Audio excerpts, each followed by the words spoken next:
Hi there, my name is Kale and I'm excited to loom knit a hat with you today.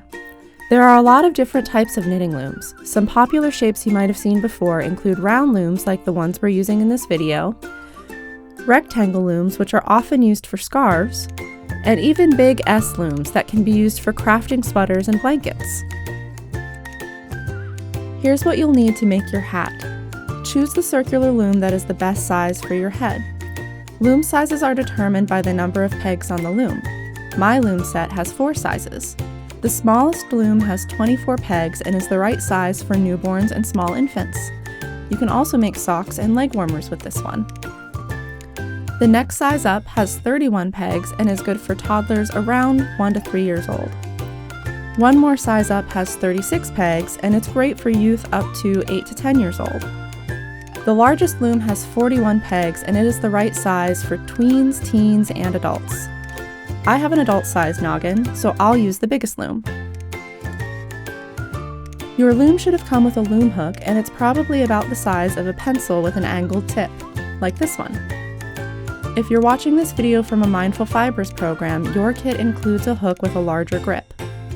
If you don't have a hook with a larger grip and you want one, you can try layering tape around the middle of your hook to customize it to your preference. I find this large-handled hook easier to use, and you should use whatever feels best to you. Any kind of scissors will do as long as they're nice and sharp. I like to have a small pair of crafting scissors on hand for looming projects. Safety scissors will work for most things, but they don't work very well for making a pom-pom. Another option is a stitch marker or an extra scrap of yarn to mark the beginning of your round. This isn't required, but it can be a helpful tool. I like these soft clasp-like stitch markers best for looming because they are flexible and come apart kind of like a hoop earring, making them very easy to put onto a loom project mid-project. Another option is a loom pen. This tool can be helpful if you have larger hands or if you find your fingers running into the pegs as you wrap the yarn. It's very easy to use. You just thread the yarn through using the metal threader tool, make sure to put the yarn into the tension guide, and wrap away. You can easily make your own loom pen with a repurposed ballpoint pen casing and a bent paper clip. A darning needle is used to sew up certain sections of our creations and to weave in loose ends. Darning needles look just like a sewing needle, but they are larger in size and a little bit heavier. You can find darning needles made of plastic, metal, and wood. You'll also need 1 skein of yarn in each color you plan to use. With these particular knitting looms, it is best to use a bulky yarn like this one, or you can double up strands of a worsted weight yarn. A strand of bulky yarn is about the diameter of a wooden pencil and will have the number 5 or 6 listed on the label. Worsted weight yarn is the most common weight you'll see in most stores, is about half the diameter of a pencil, and will have a number 4 on the label. Look at the yarn label for information about yarn weight, fiber content, and yardage. If you are using a single color, you will use 1 entire skein of yarn for an adult-size hat that fits snugly to your head. If you are using a single color and you want to make a slouchy hat, you'll need a second skein. If you are using multiple colors, you'll definitely have some yarn left over, regardless of which style you choose. Another option is a pom-pom maker if you want to make a pom-pom on the top of your hat. Every loom project starts the same way, with a slip knot.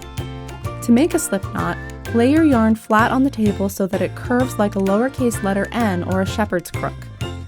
The ball end of the yarn should be on the left and the tail end of the yarn should be on the right. Make sure to give yourself enough length to work with at the tail end, at least 6 inches. Twist the top part of the curve so that the ball end of the yarn lays over the top of the tail end. Leaving your twist on the table, take some more of the ball end of yarn and fold it over to make a loop. Pull that loop through the twist you made from the bottom to the top.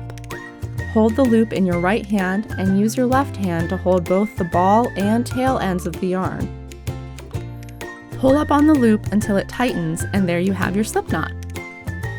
It's called a slip knot because if you pull the ball end and tail end of the yarn apart from each other, the knot will slip right out.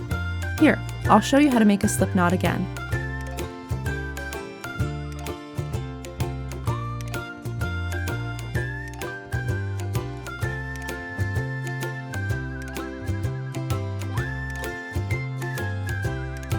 Attach the slip knot to the side peg of your loom. The side peg is the only peg on the loom that faces outwards toward you. The top pegs facing upwards toward the ceiling on either side of the side peg will be your first and last stitch of every round of your hat. These looms are ambidextrous. You can move clockwise or counterclockwise around the loom as you work, depending on your preference. Whichever way you travel around the loom, your yarn needs to travel in the opposite direction around individual pegs as you wrap them.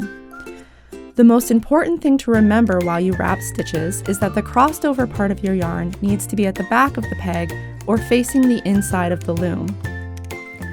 The flat part of the yarn wrap should be at the front of the peg or facing the outside of the loom. If you are traveling clockwise around the loom, your yarn needs to wrap counterclockwise around each individual peg. I am traveling counterclockwise around my loom, so my yarn needs to wrap clockwise around each individual peg. If you find yourself traveling counterclockwise around the loom and counterclockwise around each individual peg, your yarn will cross over on the outside of the loom and cause problems later on. Your stitches will be unreasonably tight and extremely difficult or even impossible to knit. As you wrap your first round of stitches, push the yarn towards the bottom of each peg. Once you've gone the whole way around, continue wrapping each peg one more time and make sure that this second wrap stays towards the top of the peg. The first round of your hat is unique in that we must wrap yarn around the loom twice so that we can start knitting. After this first round, you'll alternate wrapping rounds and knitting rounds. When you're not wrapping, keep your yarn ball toward the outside of the loom. You can keep your yarn ball at the inside of the loom, but you might find that it gets caught up in things. Once you've wrapped your peg so that there is a wrap at the bottom and top of each peg, you need to secure your yarn by knitting the last stitch of your round first. If you don't start by securing your yarn, it could unravel and fly off the loom. By knitting the last stitch first, we ensure that the yarn can't fly away on us while we knit all the other stitches. Using your loom hook, slide the pointed end under the bottom loop of the peg and lift it up over the top loop and off the peg towards the inside of the loom. There should now be one loop remaining on the peg. Do this for each peg. I find a good rhythm by knitting my stitches in the opposite direction that I wrapped them.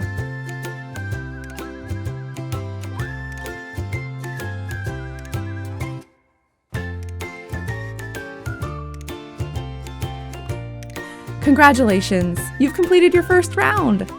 It's safe to remove the slip knot from the side peg now. Pull the knot in between the pegs so that the yarn dangles on the inside of the loom, and pull the slip knot out. You can leave this yarn dangle for now, and we'll take care of it later. Place a stitch marker on the first peg in your round if that will help you keep track of where your round begins now that the slip knot is gone. Push all of your stitches down to the bottom of the pegs and repeat the wrapping and knitting process. Remember that the first round was different and we had to wrap pegs twice around the loom. You only need to wrap one layer of stitches for the rest of the rounds and then knit them. Repeat this process of wrapping and knitting until you have 20 rounds. We'll talk about how to count your rounds in a moment. One of my favorite things about loom knitting is that I can easily take it places. I love to walk while I knit and visit different places in my neighborhood, especially the park. Sometimes life can feel like a lot. We humans have so many responsibilities and so much to do each day that it can be overwhelming. When I take time for a walk, when I spend an afternoon with my favorite trees, I am reminded that the world is so much bigger than my day-to-day life, and also that my day-to-day life is beautiful and worth slowing down to enjoy. Even when things go wrong, when I make a mistake or something unexpected happens, crafting teaches me that I can stop, take a breath, observe what's happening, and proceed with a plan.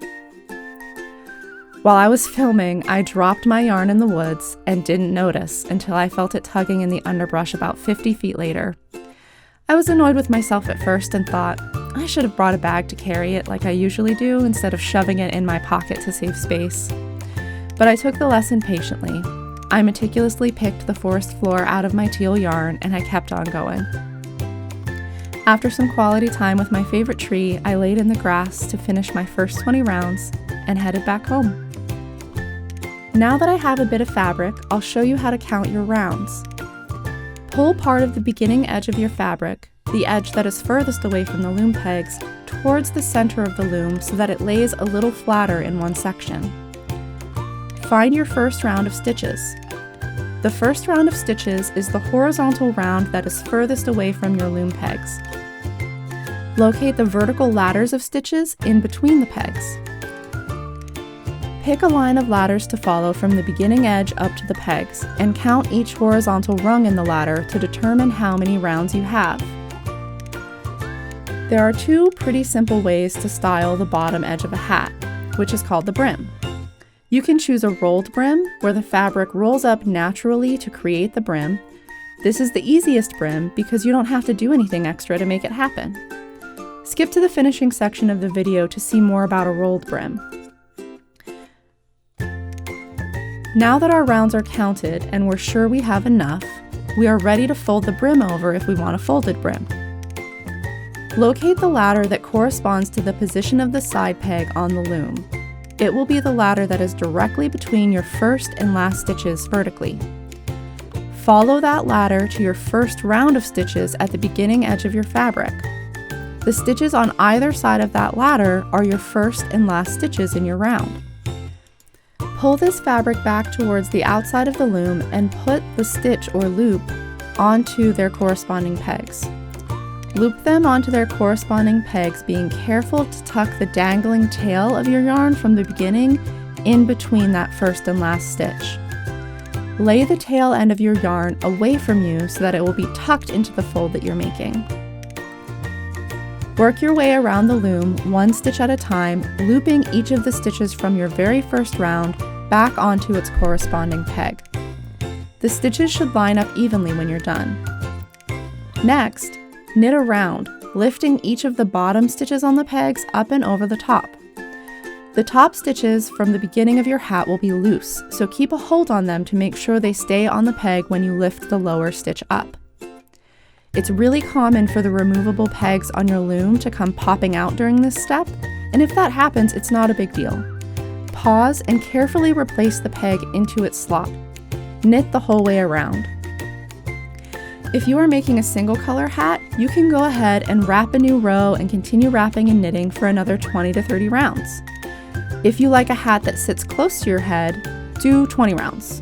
If you like a roomy hat that slouches back a little, do 30 or more rounds to fit your preference. If you're changing the yarn to a second color, you can now cut your first color.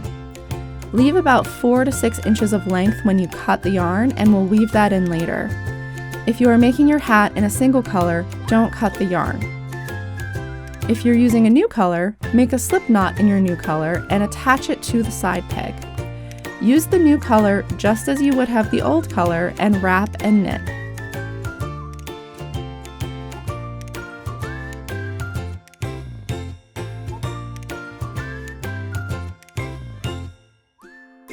After you've knit one round with the new color, you can remove the slip knot.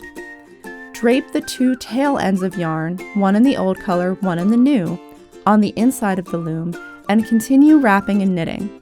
We'll take care of those ends later. I spend a lot of time crafting at home, and this is one of my favorite spots. I like to sit on the floor to feel grounded, and my dog likes to sit with me sometimes. We both watch the birds and squirrels tour our backyard through the sliding glass door and the windows we're facing. It takes me a little over an hour to knit my next 20 rows. Now that I've knit another 20 rounds, I'm ready to bind off the top of my cinch top hat. If you want a slouchy cinch top hat, just add more rounds until you're satisfied with the length. I usually do 30 to 40 rounds in this section of wrapping and knitting for a slouchy hat.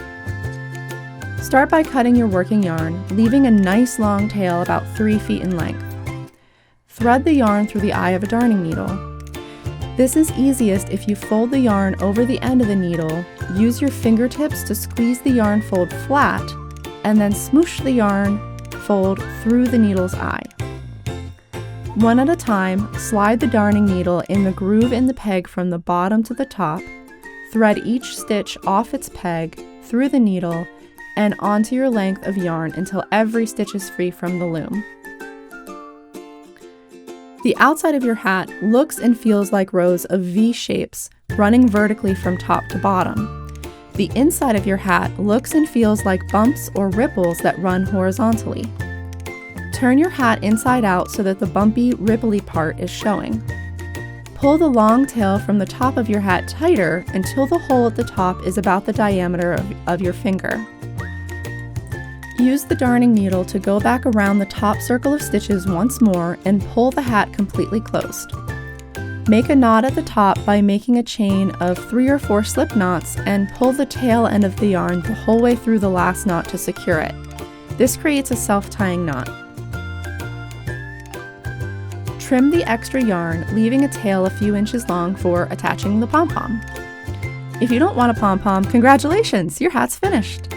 Move ahead to see how to weave in ends, and if you do want a pom, skip to the making a pom-pom section of the video and make one and come back.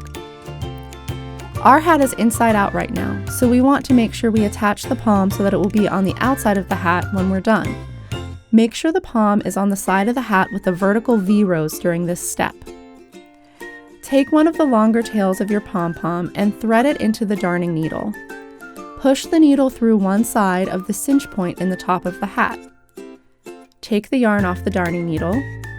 Thread the other long tail of your pom-pom through the needle and push the needle through on the opposite side of the cinch point as the first tail.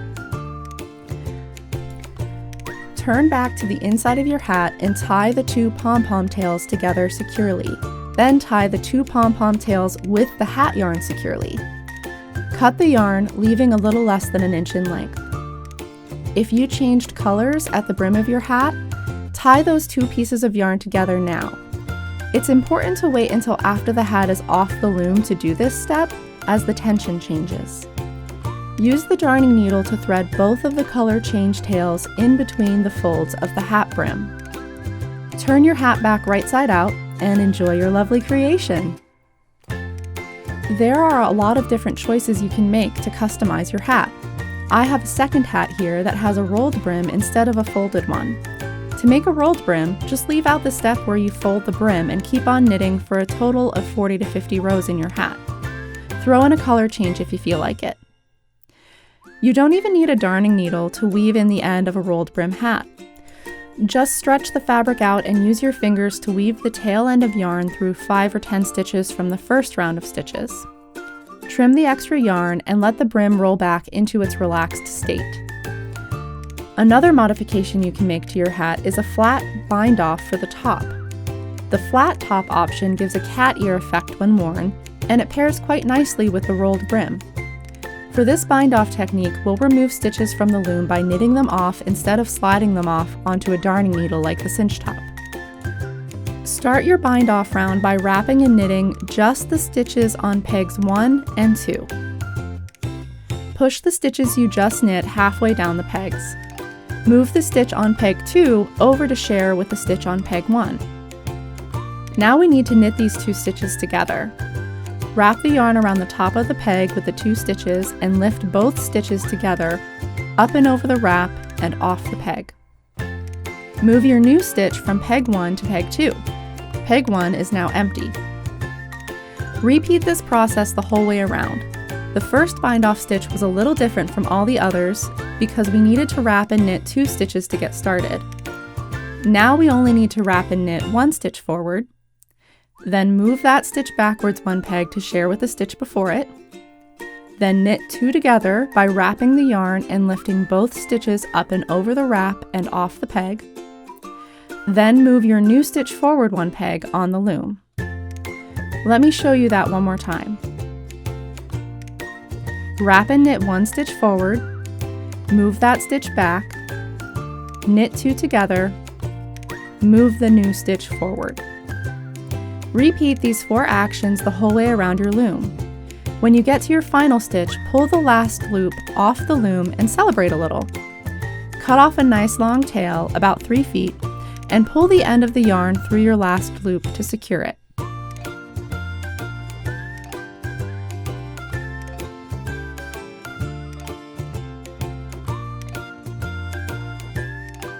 Thread the end of your 3-foot tail into your darning needle. Lay your hat down flat and locate the point where you stopped knitting. It will be the spot at the top of your hat where it seems like a stitch is missing. This is the gap where the first and last stitches of every round meet. Connect the end and beginning of that final round and thread your yarn through the last loop to secure it. Lay your hat down flat and arrange the fabric so that your sewing yarn is all the way to one side. Turn the hat inside out. Match loops up starting at the fold point and sew across from one side to the other. Make a knot at the top by making a chain of 3 to 4 slip knots and pull the tail end of yarn the whole way through the last knot to secure it. This creates a self-tying knot. Weave in the ends of yarn through 5 to 10 stitches across the top of your hat and trim the excess. If you did a color change, locate the point where the 2 threads meet and tie them together. Weave each end into the backs of stitches in the corresponding color and trim the ends. Turn your hat back right side out and enjoy your delightful creation. It's fun and easy to modify your creation to fit your style and taste. I love a cozy vibe, so I am going to make a pom-pom for the top of my hat. I usually like to make small accessories first to make sure that I have enough yarn for everything. This is especially important if you're making a hat in a single color and want the pom and only have one skein of yarn. There are a lot of ways to make pom-poms. You can use a homemade cardboard donut or wrap yarn around your hand. You can even use a kitchen fork for small pom-poms. We're going to use these nifty pom-pom makers. They come in different sizes and I'm going to use the largest one for my adult size hat. The pom-pom maker has 2 parallel sides that come apart. This is how we'll get the pom-pom out at the end. Each side has a disc in the center with half circle pieces that fold out from the center. At the end of each half circle is a little tab that keeps yarn from falling off the end. With the half circles folded in, there's this little groove that goes the whole way around the pom-pom maker. Put the 2 halves of the pom-pom maker back together and open up one side of the half circles. Starting from the side closest to the center, wrap your yarn around the 2 parts of the half circle until you've gone the whole way out to the tab at the end. Continue wrapping in layers back to the center and then again back out to the tab at the end. If you want a denser pom-pom, add more layers. Once you've completed the wraps, cut the yarn and fold the half circle into the center. Repeat this process for the other side. Next, cut a piece of yarn about 12 to 18 inches and set it aside. We'll use this in a minute. Remember that groove that we could see between the 2 pieces of half circles before we wrapped the yarn? That's a guide for our scissors. Put the tips of your scissors into the groove and carefully cut the yarn the whole way around the circle. Do this in little sections, don't try to cut too much yarn at once. Be careful not to put extra force behind your scissors and keep your hands and fingers clear of them as much as possible. I like to cup one side of the pom-pom maker in my palm to hold it securely while I make little snips around the other side. Make sure you cut every single strand of yarn or your pom-pom won't be able to escape later on. Take the length of yarn you cut before and slide it down into the groove between the 2 discs. Flip the pom-pom maker to the other side from the one you started on and tie a double knot. Flip the pom-pom maker again to the side you started on and tie another double knot. Unfold all 4 of the curved pieces. Pull the 2 sides of the disc apart and bam, there's your pom-pom. Hold your pom by the long strings and give it a shake to fluff it up. Carefully use your scissors to give your pom a haircut until it's a nice even sphere. Be mindful not to cut too much away or you won't have anything left. We just want to trim a little off the top and shape the pom-pom. Don't cut the long strings yet. You'll need those to attach the pom-pom to your hat at the end. Set aside until your hat is finished.